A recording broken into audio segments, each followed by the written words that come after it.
Moving up to no limit 10. Finally. Hold. Yes!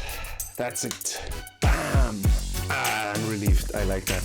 Let's show the refreshed graph. Ooh, so sexy. Good day to all of you poker people out there. My name is Tom. I am a Comeback-Pokergrinder, rocking the digital felts of online poker after an almost 10-year break of that game that takes only a few minutes to learn but a lifetime to master. I'm glad to have you here with me today when I can finally move up to no limit 10. In this video you're gonna see how I started shotting the no limit 10 tables and how this first attempt to move up the stakes played out on the green felts of online poker glory.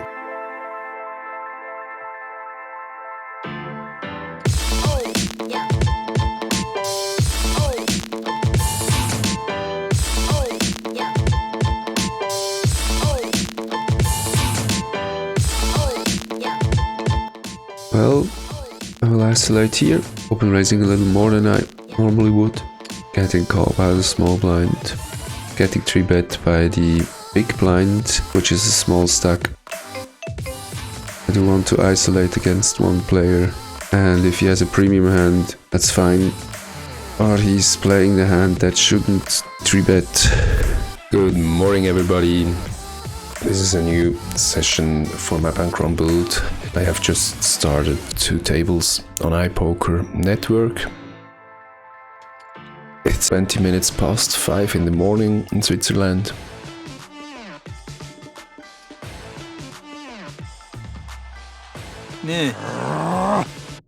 Busted! We did open raise and call a re-raise. I only have ace high. I showed weakness on the flop. I'd say I'd pretty much be crushed even if I was higher up in my range, like with the top pair good kicker. We'll fold here. Am I getting outplayed here? To not get burned while moving up, I focused on the following points. Always table select, avoid the good players, have the bad players to my right. Playing in position, playing with initiative, both whenever possible. Avoid calling pre-flop 2-bets. 3-betting instead of calling or overcalling, just to not get squeezed or isolated lightly. Staying cool, playing my A game, and avoid longer sessions because I know I tend to play bad when they exceed a time limit of 30 or 40 minutes maximum. Ace Jack offsuit is a standard open for middle position.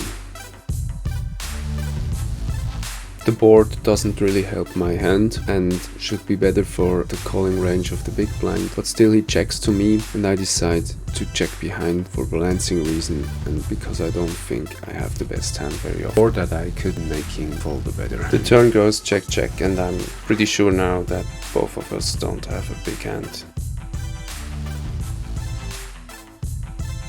I do bet small here because I still have ace high and no, I don't bet here because he's a calling station, he will call me very wide, he won't lay down easily, and I can win anyway with my ace high hand. He's betting it rather big. I re-raise him. Oh no, that's not really true, okay. No, what are you doing here? I will have to play it the hand and I will have to play it aggressively. Shame on me. No, not shame on me. Plan was right, but I didn't expect him to call me here. Luckily. I'm quite lucky here that he calls big 3-bets with a ultra shallow stack and then folds on dry boards. Actually, he was not the player I was targeting, it was the other player I was targeting here, the tight one, having a rather big open raise range on the button. Let's see, raise first in button, he raises almost 100% of all his buttons. Well, he's played 22 hands, that's not a lot, but still, his range is very big there, and he's vulnerable to re-raises from the blinds. So he folded as planned, but small stack here didn't. He's just unpredictable and makes bad moves.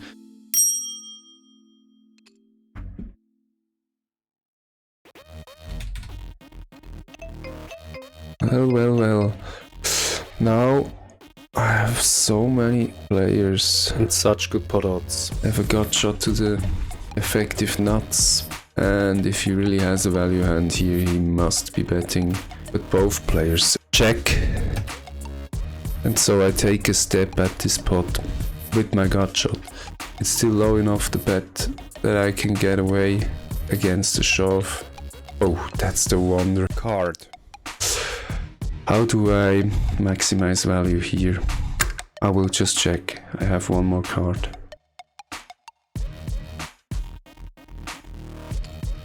If he had jacks, he's a fully known.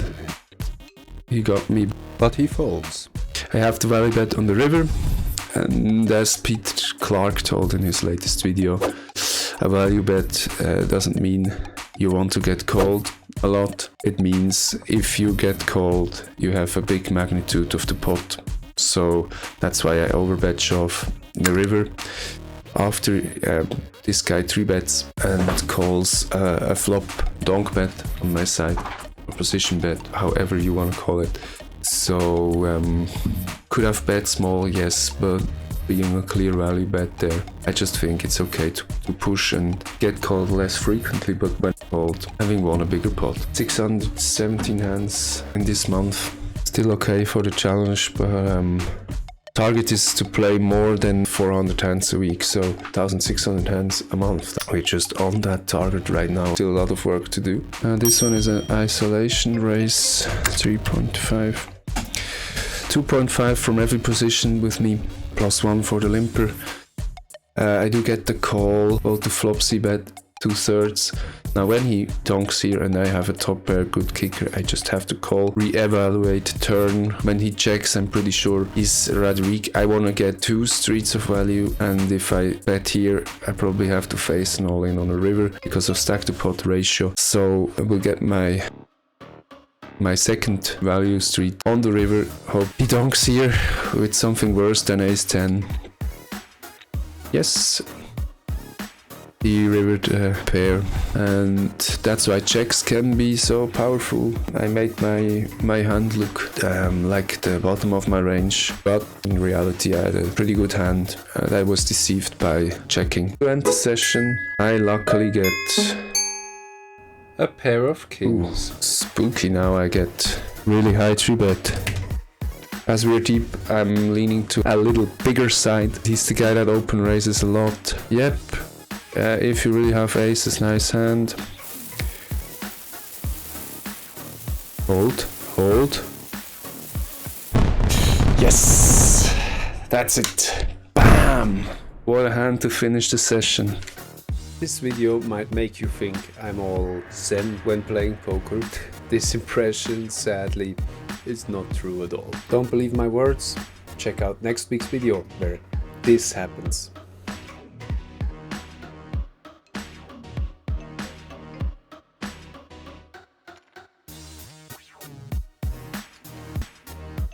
What the f...